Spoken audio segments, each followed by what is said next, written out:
முன்னொரு காலத்துல சோழ ராஜ்யத்துல அழகான சமுத்திரத்துக்கு பக்கத்துல மல்லன கிராமம்ன்ற ஒரு கிராமம் இருந்தது.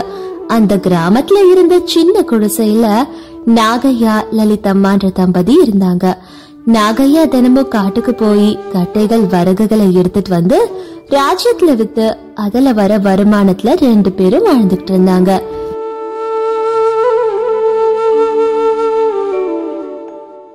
நாகையாவும் லலிதம்மாவும் முருகரோட பக்தர்கள். தினமும் தவறாம முருகருக்கு எல்லா பூஜைகளும் செய்வாங்க. அவங்களுக்கு கல்யாணமாகி ரொம்ப வருஷமா குழந்தைகள் இல்ல. நாகையா எந்த வேலை செய்யும் போதும் முருகா முருகா முருகான்னு ஜெபிச்சுக்கிட்டே இருப்பாரு.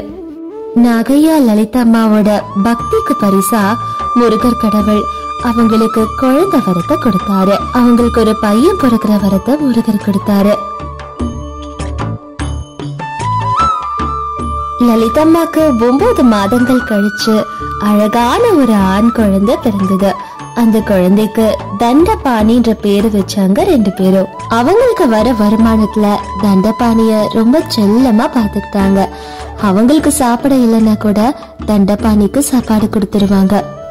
அப்படியே வருடங்கள் கடந்தது.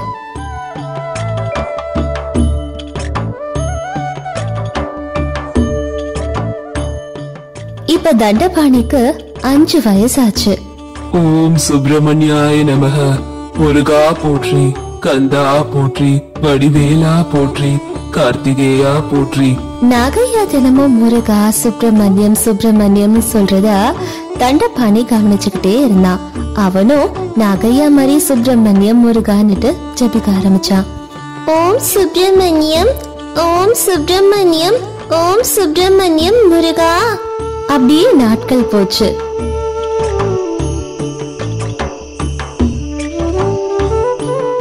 திடீர்னு அந்த ராஜ்யத்துல மர்ம நோய் தாக்கி நிறைய பேர் இறந்து போயிட்டாங்க.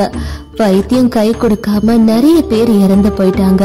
பணம் இருக்கிறவங்க வைத்தியம் பார்த்து ஓரளவுக்கு பொழைச்சுக்கிட்டாங்க. மல்லன கூடம் ராஜ்யத்துல இருந்து ரொம்ப தள்ளி இருந்ததுனால அந்த ஊரு மகாராஜா மல்லன கூடத்துக்கு சரியான வைத்தியர்கள் அனுப்ப முடியல. அதனால எல்லாரும் இறந்துட்டு இருந்தாங்க. அந்த கிராமத்துல இருந்த நாகையா லலிதம்மா கூட அந்த வியாதியால படுத்த படுக்கையா ஆனாங்க. மகனே தண்டபாணி, இப்ப இந்த மர்ம நோய் தாக்கி நானும் அம்மாவும் படுத்த படுக்கையாயிட்டோம். நாங்க பொழைக்கிறது கஷ்டம் தான், நீ ஜாக்கிரதையா இரு. நாகையா அப்படி தண்டபாணி கிட்ட சொல்லிட்டு, முருகா, நீ எங்களுக்கு கொடுத்த எங்க குழந்தை தண்டபாணிய நாங்க விட்டுட்டு போறோம். இனிமேல் நீதான் அவனுக்கு துணையா இருக்கணும் அப்படி சொல்லிட்டு நாகையா லலிதம்மா கூட தண்டபாணி கண் முன்னாடியே இறந்து போயிட்டாங்க. அந்த கிராமத்துல தண்டபாணிய பாத்துக்க யாருமே இல்ல. அனாதையா இருந்தா தண்டபாணி கோவில்ல குடுக்கற பிரசாதத்தை சாப்பிட்டுக்கிட்டு காட்டுக்கு போய் அங்க கிடைக்கிற பழங்காய்கறிகளை பறிச்சு சாப்பிட்டுக்கிட்டு வாழ்ந்துகிட்டு இருந்தா.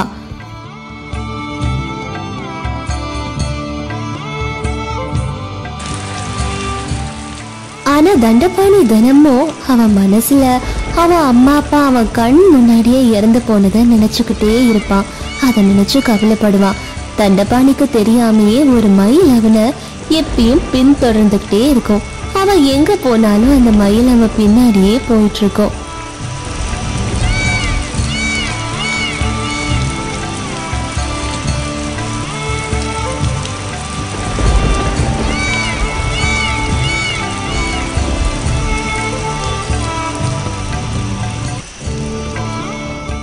அப்படியே கொஞ்சம் வருடங்கள் கடந்தது.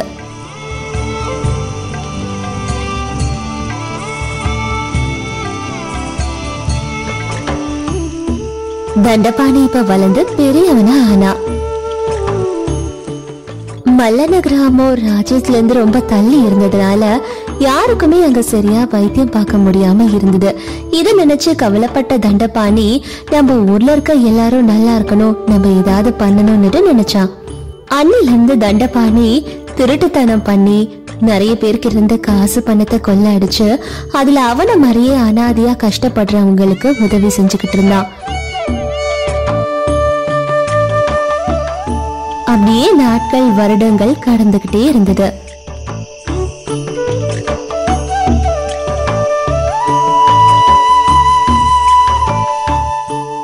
உயிரோட இருப்போமோ இல்லையோ இப்படியே சின்ன சின்னதா கொள்ளடிச்சிட்டு இருந்தா எப்படி உதவி செய்யறது? என் அப்பா அம்மாவோட இறப்புக்கு காரணமான இந்த ராஜ்யத்துல இருக்க ராஜா கிட்ட பெருசா கொள்ளடிக்கணும் அப்படின்னு நினைச்சா தண்டபாணி. அந்த தேசத்தோட ராஜாக்கு 5 வயசுல ஒரு மகன் ஒருத்தர் இருந்தான். ராஜா அவரோட பையனுக்கு படிப்பு சொல்லி தரத்துக்கான வயசு வந்தது. அதுக்கான ஏற்பாடுகள் செய்யறத பத்தி ராஜாவும் ராணியும் பேசிட்டு இருந்தாங்க. ராஜ்யத்துக்கு திருட வந்த தண்டபாணி தூணுக்கு பின்னாடி ஒளிஞ்சுக்கிட்டு ராஜாவும் ராணியும் பேசுறத கேட்டுட்டு இருந்தான். ராணி, நம்மளோட மகனுக்கு வித்யாபியாசம் படிக்கிறதுக்கு சாதாரண குரு வரக்கூடாது, நல்ல சிறந்த குருவா வரணும். மகாராஜா, ஒரு தந்தையா ஒரு மகனுக்கு சிறந்த குரு அமையணும்னு நினைக்கிறீங்க, எனக்கு அது நல்லா புரியுது. ஆனா ஏன் நம்ம ராஜ்யத்தை விட்டுட்டு காட்டுல இருக்க சாதுக்கள் கிட்ட மகன் படிக்கணும்னு நினைக்கிறீங்க ராஜா? இது எதனால? ராணி, நம்மளோட மகனோட ஜாதகப்படி ஒண்ணு அவன் பெரிய சாதுவாவான், இல்லனா இந்த நாட்டை ஆள்ற ராஜாவா இருப்பான். அதனாலதான் அவனை ஒரு சாது கீழே படிக்க அனுப்பணும்னு நினைக்கிறேன். ஒரு சாது கிட்ட வித்யாபியாசம் கத்துக்கிட்டானா அவன் ஒண்ணு சிறந்த மகானா சாதுவா ஞானியா வருவான், இல்ல விதிபடி அவன் ஒரு ராஜாவா இந்த நாட்டை ஆளுவான். அதனாலதான் நானே சுயமா காட்டுக்கு போய் பெரிய பெரிய மகான்கள் சாதுக்களை சந்திச்சு அதுல யாரு சிறந்தவங்களோ அவங்க கிட்டதான் என் மகனை வித்யாபியாசத்துக்காக அனுப்புவேன். மகாராஜா, உங்களோட ஆலோசனை எல்லாம் ரொம்ப நல்லாதான் இருக்கு. உங்களுக்கு எது விருப்பமோ அதையே செய்யுங்க மகாராஜா. ராஜாவும் ராணியும் பேசுறத ஒட்டு கேட்டுட்டு இருந்த தண்டபாணி மனசுக்குள்ள இப்படி நினைச்சான். நான் இந்த மாதிரி சின்ன சின்னதா திருட்டுத்தனம் பண்ணிட்டு இருந்தேனா என்னால பெருசா எதுவும் சம்பாதிக்க முடியாது. ஆனா இதுவே மகாராஜாவோட பையனுக்கு குருவா சாதுவா இருந்து சொல்லி கொடுக்கற மாதிரி இருந்தா நல்ல லாபத்தை பார்க்கலாம். தண்டபாணி அப்படி நினைச்சிட்டு வேக வேகமா காட்டுக்குள்ள போனா. அந்த 4 மகான் சாதுகள் எங்க இருக்காங்கன்னு காட்டுக்குள்ள தேடிட்டு இருந்தான் தண்டபாணி. அப்ப முதல்ல ஒரு சாது மரத்து கீழே உட்கார்ந்து தியானம் பண்ணிக்கிட்டு இருந்தாரு. தண்டபாணி அவர்கிட்ட போய் இப்படி கேட்டான். வணக்கம் குருவே, நான் உங்களுக்கு சிஷ்யனா இருந்து உங்ககிட்ட எல்லாத்தையும் கத்துக்கலான்னு வந்திருக்கேன். எனக்கு ஏதாவது ஒரு நல்ல உபதேசம் சொல்லுங்க. இன்னைக்கான உபதேசம் பொய் சொல்லக்கூடாது, உண்மைக்கு இருக்க சக்தி வேற எதுக்கும் இல்ல, எந்த சூழ்நிலையிலயும் பொய் சொல்லாம இருக்கணும். சாமி, வேற ஏதாவது இருக்கா? அப்பனா இன்னைக்கு நான் கத்துக்கிட்டது உண்மைய மட்டும் தான் நம்பணும் அதானே? ஆமாப்பா, எப்பயும் சத்தியத்தையும் உண்மையை மட்டும் நம்ப, அசத்தியத்தையும் அதர்மத்தையும் பின்பற்றாத. தண்டபாணி அந்த முனிவர் சாது சொன்ன உபதேசத்தை கத்துக்கிட்டு காட்டுக்குள்ள மறுபடியும் வேற ஏதாவது சாது முனிவர் இருக்காங்களான்னு தேடி பார்த்தாரு. கொஞ்ச தூரத்துல இன்னொரு சாது இருந்தாரு. தண்டபாணி உடனே அந்த முனிவர் கிட்ட போய் வணக்கம் சொன்னாரு. வணக்கம் குருவே, நான் உங்ககிட்ட ஏதாவது கத்துக்கலான்னு வந்திருக்கேன். எனக்கு ஏதாவது ஒரு நல்ல உபதேசத்தை சொல்லுங்க. இந்த சின்ன வயசுல உபதேசங்களை கேட்கணும்னு வந்திருக்க, ரொம்ப சந்தோஷம்ப்பா. நல்லா இரு. ஒரு முக்கியமான விஷயம் சொல்றேன், கேட்டுக்கோ. இந்த பிரபஞ்சத்துல எல்லா உயிர்களும் சமந்தா, எல்லாமே இறைவனோட அருளாலதான் படைக்கப்பட்டது. எல்லாத்துலயுமே இறைவன் இருக்காரு. அவ்வளவுதானா சாமி? வேற ஏதாவது சொல்ல போறீங்களா? வேற எதுவும் இல்லப்பா. உலகத்துல இருக்க எல்லாம் நமக்காக படைச்சது, எல்லாமே சமம்னு மட்டும் ஞாபகம் வச்சுக்கோ. அப்படி சொல்லிட்டு முனிவர் பழையபடி தியானத்துக்கு போயிட்டாரு. அங்கிருந்து போன தண்டபாணி இன்னொரு முனிவர் எங்க இருக்காருன்னு தேடி தேடி போனா. அப்ப காட்டுல கொஞ்ச தூரத்துல 3வது முனிவரை பார்த்தான் தண்டபாணி. வணக்கம் குருதேவா, நான் நிறைய விஷயங்களை கத்துக்கலான்னுட்டு உங்ககிட்ட வந்திருக்கேன். எனக்கு ஏதாவது ஒரு நல்ல உபதேசத்தை சொல்லுங்க. ரொம்ப நல்லதுப்பா, சந்தோஷம். நீ ஆசைப்பட்ட மாதிரி ஒரு நல்ல வாக்கியத்தை சொல்றே, கேட்டுக்கோ. இந்த பிரபஞ்சம் முழுக்க கடவுள் தான் நிறைஞ்சிருக்காரு. எல்லாத்துலயும் கடவுள் இருக்காரு. நம்ம செய்யற சின்ன சின்ன காரியத்துல கூட கடவுளை வணங்கிட்டு தான் செய்யணும். நடக்கிற எல்லாத்துக்குமே கடவுள் தான் காரணம். நன்றி சுவாமி. அவ்வளவுதானா? வேற ஏதாவது சொல்ல போறீங்களா? வேற எதுவும் இல்லப்பா, எல்லாமே கடவுள் தான் நினைச்சுக்கிட்டு வாழு. அப்படி சொல்லிட்டு 3வது முனிவரும் தியானத்துக்கு போயிட்டாரு. அங்கிருந்து கிளம்பின தண்டபாணி 4வது முனிவரை தேடி காட்டுக்குள்ள போனா. கொஞ்ச தூரம் போனதுக்கு அப்புறமா கொஞ்ச நேரம் கழிச்சு 4வது முனிவர் இருக்கிற இடத்துக்கு வந்தான் தண்டபாணி. அவருக்கு வணக்கம் சொன்னான். வணக்கம் குருதேவா. நான் நிறைய விஷயங்களை கத்துக்கலான்னுட்டு உங்ககிட்ட வந்திருக்கேன். எனக்கு ஏதாவது ஒரு நல்ல உபதேசத்தை சொல்லுங்க. எல்லார் மேலயும் அன்பா அக்கறையா இருக்கணும். இந்த உலகத்துல இருக்கிறது எல்லாம் கடவுளால படைக்கப்பட்டது. எல்லார் மேலயும் அன்பா இருக்கணும். சுவாமி, அவ்வளவுதானா இல்ல வேற ஏதாவது சொல்ல போறீங்களா? வேற எதுவும் இல்லப்பா. எல்லா பிராணிகள் மனிதர்கள் மேல அன்பா அக்கறையா இரு, அதுவே நல்லது. 4வது முனிவர் அப்படி சொல்லிட்டு அவரும் தியானத்துக்கு போயிட்டாரு. தண்டபாணி 4 முனிவர்கள் சொல்லி கொடுத்தத நல்லா ஞாபகம் வச்சுக்கிட்டான்.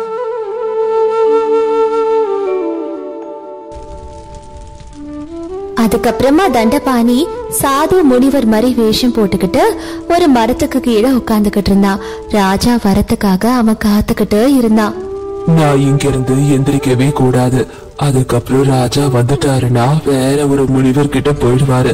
என் வேஷம் எல்லாம் கழிச்சிடும். நான் இங்கே இருந்து ராஜா வர வரைக்கும் காத்துக்கிட்டு இருக்கணும். அப்படி தண்டபாணி முனிவர் வேஷத்துல கொஞ்ச நாட்களுக்கு அந்த மரத்து கீழே உட்கார்ந்துகிட்டு இருந்தான்.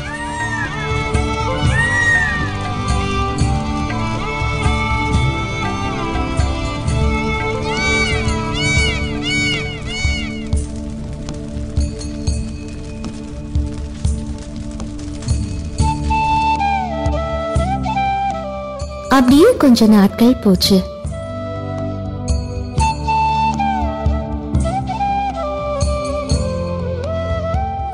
கொஞ்ச நாட்கள் கழிச்சு ராஜா இந்த தேசத்திலே யாரு சிறந்த மகான் முனிவர்ன்றத தெரிஞ்சுக்க காட்டுக்கு போனாரு. நிறைய முனிவர்களை தேடி போனாரு. அப்ப ராஜா தண்டபாணி சந்திச்ச முதல் முனிவர் கிட்ட போனாரு. தண்டபாணி கிட்ட முனிவர் என்ன சொன்னாரோ அதேதான் ராஜா கிட்டயும் சொன்னாரு. ராஜா அதை கேட்டு தெரிஞ்சதுக்கு அப்புறமா 2வது முனிவர் கிட்ட போனாரு. 2வது முனிவரும் தண்டபாணி கிட்ட என்ன சொன்னாரோ அதேதான் ராஜா கிட்ட சொன்னாரு. அதுக்கப்புறமா ராஜா 3வது முனிவர் கிட்ட போனாரு. தண்டபாணி கிட்ட என்ன சொன்னாரோ அதேதான் முனிவர் ராஜா கிட்டயே சொன்னாரு. 4வது முனிவர் கிட்ட போனாரு ராஜா. இவரும் தண்டபாணி கிட்ட சொன்னதுதான் ராஜா கிட்ட சொன்னாரு.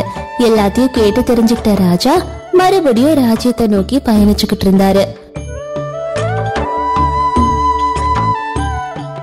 அப்படி கொஞ்ச தூரம் போனதுக்கு அப்புறமா முனிவர் வேஷத்துல இருந்த தண்டபாணிய ராஜா பார்த்தாரு.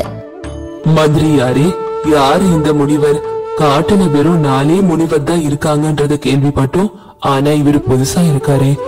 இவரோட ஞானத்தையும் நம்ம தெரிஞ்சுக்கலாம் வாங்க அப்படின்னு மகாராஜா தண்டபாணி கிட்ட வந்து இப்படி கேட்டாரு. வணங்குகிறேன் முனிவரே. எனக்கு ஏதாவது ஒரு நல்ல உபதேசத்தை சொல்லுங்க அப்படின்னு மகாராஜா கேட்டோன்னு தண்டபாணி 4 முனிவர்கள் அவனுக்கு சொல்லி கொடுத்தத மகாராஜா கிட்ட சொன்னான். அது போக இல்லாம அவனும் சொந்தமா ஒரு உபதேசத்தை மகாராஜா கிட்ட சொன்னான். தண்டபாணி சொன்ன எல்லாத்தையும் மகாராஜா கேட்டதுக்கு அப்புறமா அங்கிருந்து ராஜ்யத்துக்கு கிளம்பினாரு. 5 முனிவர்கள் சொன்னதை கேட்ட மகாராஜா இவங்கள யாரு சிறந்தவங்கன்றத அவர் முடிவெடுப்பாரு. இது என்ன முடிவுன்னு தெரிஞ்சுக்கணும்னுட்டு ஆவலா இருந்த தண்டபாணி மாறு வேஷத்தை கலைச்சிட்டு ராஜாவோட அந்தப்புறத்துல என்ன நடக்க போகுதுன்னு தெரிஞ்சுக்க அவரோட அந்தப்புறத்துக்கு போனா.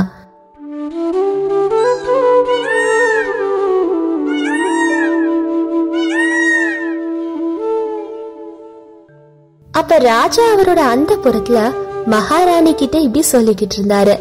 தண்டபாணி மறைமுகமா ராஜாவும் ராணியும் பேசுறத போட்டு கேட்டுக்கிட்டு இருந்தா. என்ன நடந்தது மகாராஜா? அந்த 4 முனிவர்கள் சாதுக்கள்ல யாரு சிறந்த முனிவர் சாதுன்றத கண்டுபிடிச்சீங்களா? யார்கிட்ட நம்ம பையன் சிஷ்யனா சேர போறா? மகாராணி, நான் காட்டுக்குள்ள 4 முனிவர்களை சந்திக்கதான் போனேன். ஆனா நான் 5 முனிவர்களை சந்திச்சேன். முதல்ல நான் சந்திச்ச முனிவர் சொன்னாரு, சத்தியம்தான் எல்லாமே, உண்மையா நேர்மையா இருக்கணும், பொய் சொல்லக்கூடாதுன்னு சொன்னாரு. 2வது முனிவர், இந்த பிரபஞ்சத்துல எல்லாமே நமக்காக படைக்கப்பட்டது, நம்ம தான் எல்லாத்தையும் பாத்துக்கணும்னு சொன்னாரு. 3வது முனிவர், எப்பயும் கடவுளை நினைச்சுக்கிட்டே இருக்கணும், எல்லாமே கடவுள் தான் சொன்னாரு. 4வது முனிவர், எல்லா பிராணிகள் மேலயும் எல்லா உயிரினத்து மேலயும் அன்பா இருக்கணும்னு சொன்னாரு. எல்லா பிராணிகளும் கடவுளோட ஸ்வரூபம் தான் சொன்னாரு. இப்படி நான் சந்திச்ச இந்த 4 முனிவர்களும் தனித்தனியா ஒவ்வொரு விஷயத்த சொல்லி கொடுத்தாங்க. ஆனா நான் சந்திச்ச 5வது முனிவர் இந்த 4 முனிவர்கள் சொன்னதை எல்லாத்தையும் சேர்த்து ஒன்னா எனக்கு சொல்லி கொடுத்தாரு. இவருதான் சிறந்த முனிவரா சாதுவா இருக்க முடியும். இவர்கிட்டதான் என் பையனை நான் சிஷ்யனை அனுப்ப போறேன் மகாராணி. அப்படி மகாராஜா பேசுறத கேட்டுக்கிட்டு இருந்த தண்டபாணிக்கு ரொம்ப ரொம்ப சந்தோஷமா இருந்தது. அவன் சந்தோஷத்துல மனசுக்குள்ள இப்படி நினைச்சான், மகாராஜா என்ன ஒரு சிறந்த குருவா நினைக்கிறாரு. அவரோட பையனை ஏன் கிட்ட சிஷியனா அனுப்பணும்னு நினைக்கிறாருன்னா இது எவ்வளவு பெரிய பாக்கியம், எவ்வளவு நல்ல விஷயம். அப்படின்னா 4 மகான்கள் முனிவர்கள் சொல்லி கொடுத்தத நான் கண்டிப்பா கடைபிடிச்சு வாழணும். அப்பதான் நானும் நல்ல மகானா ஆக முடியும்.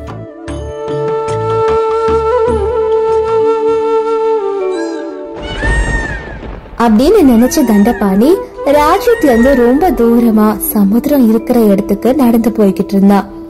நான் ஒரு திருட, ஆனா எனக்கு மகான்களோட உபதேசங்கள் கிடைச்சிருக்கு. நான் இத கண்டிப்பா பின்பற்றணும்.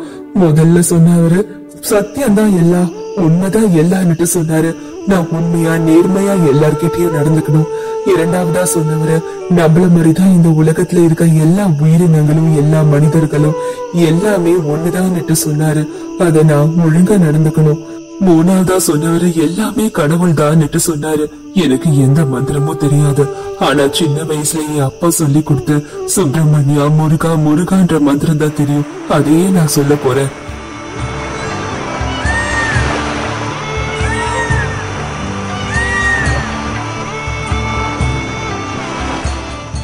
அப்படின்னு நினைச்சுக்கிட்டு தண்டபாணி உண்மையிலே ஒரு மரத்து கீழே உட்கார்ந்து அவன் அப்பா சொல்லி கொடுத்த முருகா முருகான்ற மந்திரத்தை ஜெபிச்சுக்கிட்டே இருந்தான். அவன் கொஞ்சம் வருடங்கள்லே உண்மையான மகானா சாதுவா மாறிக்கிட்டு இருந்தான். அவன் தொடர்ந்து சிறந்த தவத்துல முருகரை நினைச்சு தவம் செஞ்சுக்கிட்டு இருந்தான். எவ்வளவோ தடங்கல்கள் வந்தது. ஆனாலும் தண்டபாணி அவன் தவத்திலேயே இருந்தான்.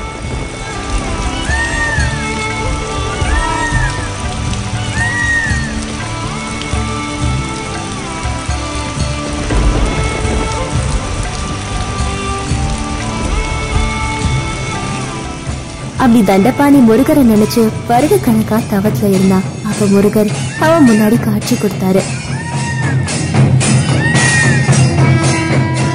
முருகர் கார்த்திகேய சுப்பிரமணிய சுவாமிய பார்த்த தண்டபாணி அதிர்ச்சியில ரொம்ப சந்தோஷப்பட்டான். தண்டபாணி, நீ எதை நினைச்சு தவத்துல இருக்க? என்ன நினைச்சு தவம் பண்றியே? உன்னோட கோரிக்கை என்னன்னு சொல்லு தண்டபாணி. முருகா, சுப்பிரமணியா, கார்த்திகேயா, படிப்பறிவே இல்லாத எனக்கு எந்த மந்திரமும் தெரியாது. நான் உங்களை நினைச்சு தவம் இருக்க.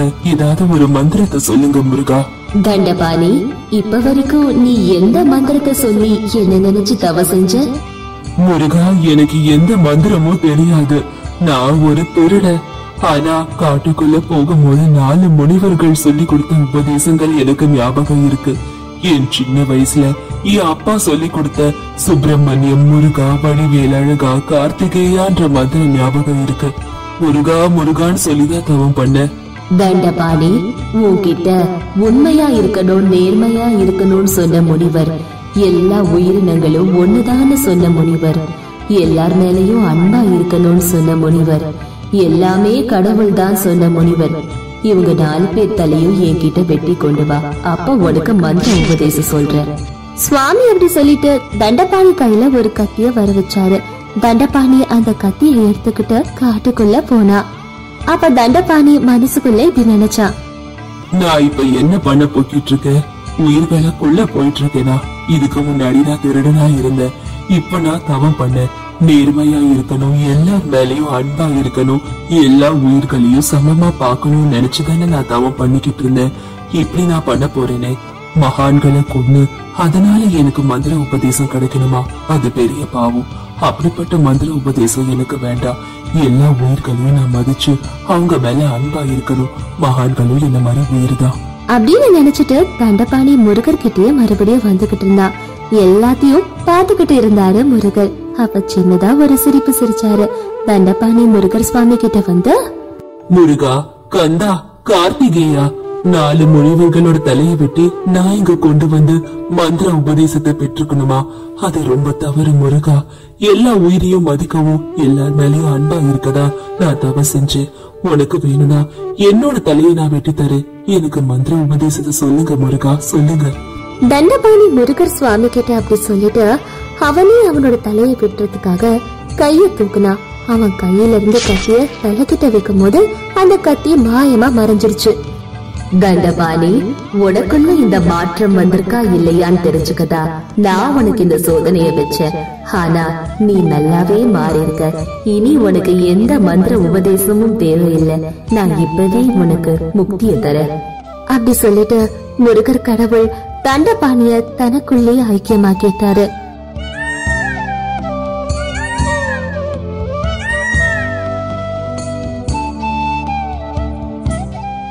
யாருமே இல்லாம அனாதையா இருந்த தண்டபாணி 4 நல்ல விஷயங்களை கத்துக்கிட்ட போது கடவுளே அவனுக்கு துணையா இருந்தாரு.